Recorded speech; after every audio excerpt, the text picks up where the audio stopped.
আসসালামু আলাইকুম, welcome to firewood LPG software.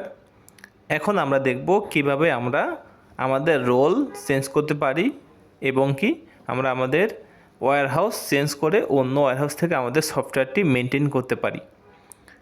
তো আমাদের প্রথমে বাম পাশের মডিউল বারটি ওপেন করে নিতে হবে। এরপর আমরা যদি সবার নিচে একটু আসি, আমরা এখান থেকে আমাদের সেটিং অপশনটি খুঁজে পাবো। এই সেটিং অপশনটিতে আমরা ক্লিক করব।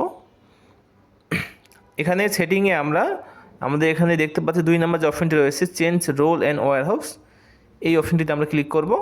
ক্লিক করলে প্রথমে আমাদের রয়েছে রোল। তো এখন আমরা বর্তমান যে রোলে আছি সেই রোলটি আমরা দেখতে পাচ্ছি এখানে সুপার অ্যাডমিন। এখানে ক্লিক করলে আমরা যদি আরও কোনো অন্য রোলে থাকি এই সফটওয়্যারে, তাহলে সেই রোলগুলো আমাদের এখানে চলে আসবে। তো আমরা এখান থেকে আমাদের যে রোলটাই আমরা চাচ্ছি সেই রোলে আমরা এখান থেকে সুইচ করতে পারবো। এরপর রয়েছে ওয়্যারহাউস। তো আমাদের এই সফটওয়্যার যদি আমাদের মাল্টিপল ওয়্যারহাউস অ্যাড করা থাকে, তো আমরা চাইলে সে অন্য কোনো ওয়্যারহাউসে কনভার্ট করে আমরা সেই ওয়্যারহাউসের আমরা মেনটেন করতে পারবো। এই জন্য আমরা ওয়্যারহাউসে ক্লিক করব। ক্লিক করে আমরা দেখতে পাচ্ছি আমাদের আরও অনেকগুলো ওয়্যারহাউস রয়েছে।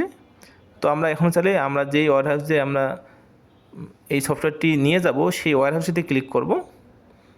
ক্লিক করলে ওই যে লোকাল ডাটাগুলো আমাদের এখানে লোড হয়ে যাচ্ছে আমাদের এই সফটওয়্যারে। এখন আমাদের এই সফটওয়্যারটি আমরা যে ওয়্যারহাউসে সুইচ করলাম সেই ওয়্যারহাউসে চলে আসছে। আমরা এখানে উপরে আমাদের নাম দেখতে পাচ্ছি সুপার অ্যাডমিন, আমাদের রোল, এবং কি আমরা গাইবান্ধা যে ওয়্যারহাউসে সুইচ করলাম এখন পুরো সফটওয়্যারটি আমাদের গাইবান্ধা ওয়্যারহাউস থেকে মেনটেন হচ্ছে। ওই ওয়্যারহাউসে সব কিছু ডিটেলস চলে আসছে। তো এইভাবে আমরা আমাদের রোল এবং কি ওয়্যারহাউস চেঞ্জ করে আমাদের সফটওয়্যারটি চালাতে পারবো। আমরা আবার আমাদের পূর্বের ওয়্যারহাউসে ফিরে আসলাম। এভাবে আমরা আমাদের ওয়্যারহাউস চেঞ্জ করে এখন আমাদের এই সফটওয়্যারটি আমাদের আগের ওয়্যারহাউসে চলতেছে। তো এইভাবে আমরা আমাদের ওয়্যারহাউসগুলো চেঞ্জ করে আমাদের সফটওয়্যারটি পরিচালনা করতে পারবো। ধন্যবাদ সবাইকে ফায়ারউড এলপিজি সফটওয়্যারের সাথে থাকার জন্য। আসসালামু আলাইকুম।